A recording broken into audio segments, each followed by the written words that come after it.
आजची गोष्ट आहे 3 लहान डुकरांची कथा। 3 लहान डुकरे त्यांच्या आईसोबत जंगलात राहत होती।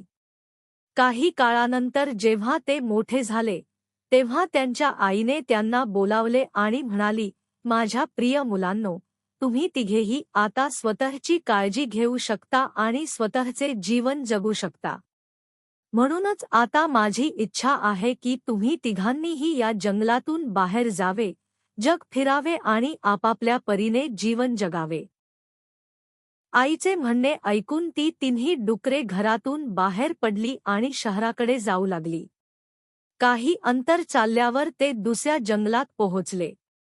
तिन्ही डुकरे खूप थकली होती। त्यांना वाटले की या जंगलात झाडाखाली बसून विश्रांती घेऊया। मग तिघेही तिथे आराम करू लागले। थोडा वेळ विश्रांती घेतल्यानंतर तिन्ही भावांनी एकमेकांसोबत आपल्या भावी आयुष्याचे नियोजन सुरू केले। पहिल्या डुकराने सल्ला दिला आणि म्हणाला, मला वाटतं आता आपण तिघांनीही आपापल्या वाटेने जावं आणि आपलं नशीब आजमावलं पाहिजे। दुसऱ्या पिलाला ही कल्पना आवडली, पण तिसऱ्या पिलाला ही कल्पना आवडली नाही। तिसरा डुक्कर म्हणाला, नाही, मला वाटतं आपण एकमेकांसोबत राहावं आणि एकाच ठिकाणी जाऊन आपल्या नवीन आयुष्याची सुरुवात करावी। एकमेकांसोबत राहूनही आपण आपले नशीब आजमावू शकतो।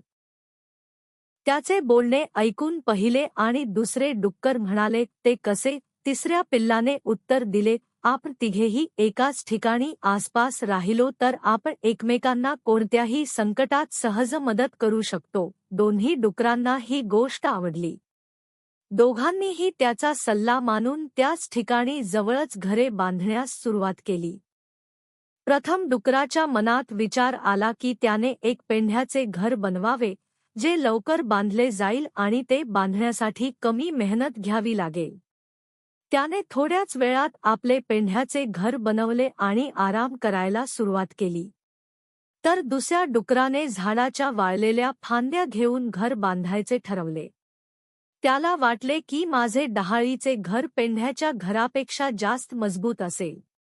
यानंतर त्यांनी झाडाच्या सुक्या फांद्या गोळा केल्या आणि थोडे कष्ट करून घर बनवले। मग तोही त्यात विश्रांती घेऊन खेळू लागला। दुसरीकडे तिसऱ्या पिलाने खूप विचार करून विटा आणि दगडांनी घर बांधायचे ठरवले। त्याला वाटलं, घर बांधायला खूप मेहनत घ्यावी लागेल, पण हे घर मजबूत आणि सुरक्षितही असेल। विटांचे घर बांधण्यासाठी तिसऱ्या पिलाला 7 दिवस लागले। तिसरे डुक्कर घर बांधण्यासाठी एवढी मेहनत करत असल्याचे पाहून इतर 2 डुकरांनी त्याची चेष्टा केली। त्यांना वाटते की तो त्याच्या मूर्खपणामुळे घर बांधण्यासाठी इतके कष्ट करावे लागत आहेत। ते दोघेही त्याला त्यांच्याबरोबर खेळायला सतत बोलवायचे, पण तिसऱ्या पिल्लू आपले घर बनवण्यासाठी खूप मेहनत घेत होता। जेव्हा त्याचे घर विटांनी बांधून झाले तेव्हा ते खूप सुंदर आणि मजबूत दिसत होते। यानंतर तिन्ही डुकरे आपापल्या घरी आनंदाने राहू लागली। त्या नवीन ठिकाणी तिघांनाही कसलाही त्रास झाला नाही, त्यामुळे तिघेही आपापल्या घरी खूप आनंदात होते। एके दिवशी त्याच्या घरांवर एका जंगली लांडग्याची नजर पडली। 3 मोठी डुकरं बघून त्याच्या तोंडाला पाणी सुटलं। तो लगेच त्याच्या घराकडे निघाला। प्रथम तो पहिल्या डुक्कराच्या घरी पोहोचला आणि दरवाजा ठोठावू लागला। पहिले डुक्कर झोपले होते। दारावर ठोठावल्याचा आवाज ऐकून त्याला जाग आली तेव्हा त्याने घरातून विचारले, दारावर कोण आहे? लांडगा म्हणाला, मी आहे, दार उघड आणि मला आत येऊ दे। लांडग्याचा कर्कश आवाज ऐकून दाराबाहेर कोणीतरी जंगली प्राणी उभा असल्याचे डुकराला समजले। तो घाबरला आणि त्याने दरवाजा उघडण्यास नकार दिला। यानंतर लांडग्याला राग आला। तो रागाने म्हणाला, लहान डुक्कर, मी तुझे पेंढ्याचे घर एका फुंकेत उडवून तुला खाईन।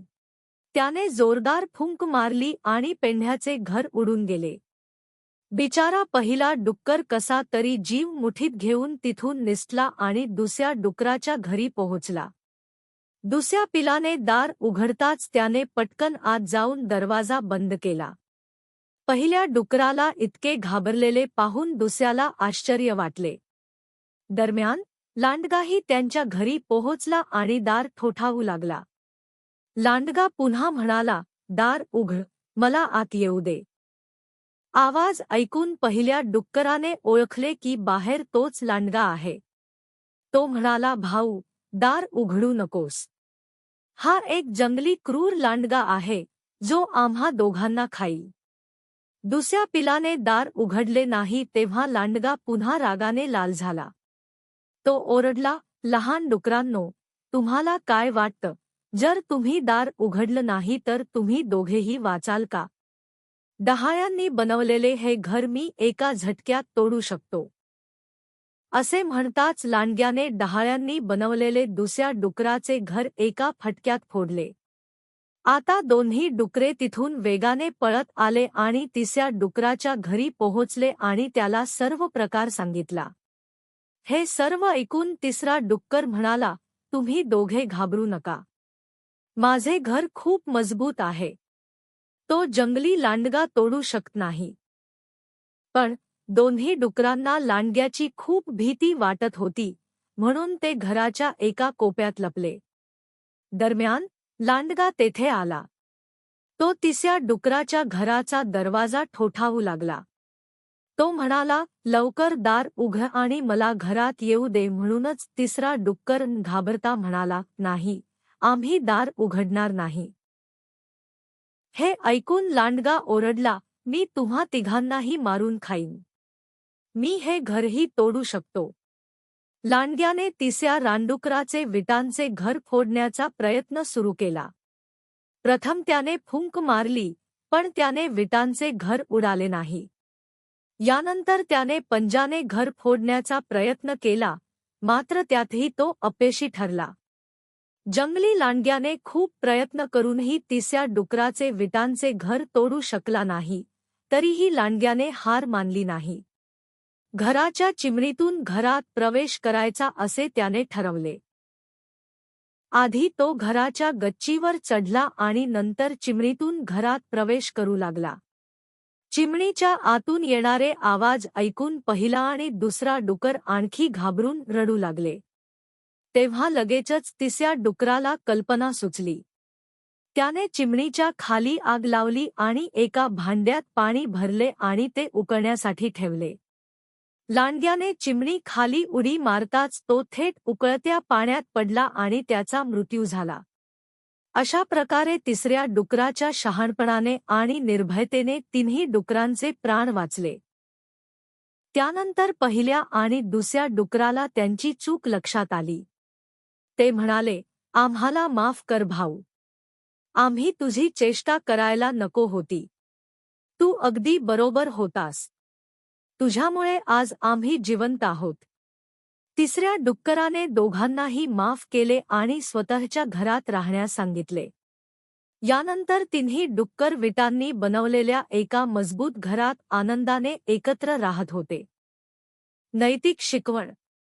3 लहान डुकरांची कथा आपल्याला शिकवते की इतरांच्या मेहनतीची कधीही थट्टा करू नका. यासोबतच तुम्ही मेहनत करा आणि समजून घेऊनच कोणताही निर्णय घ्या.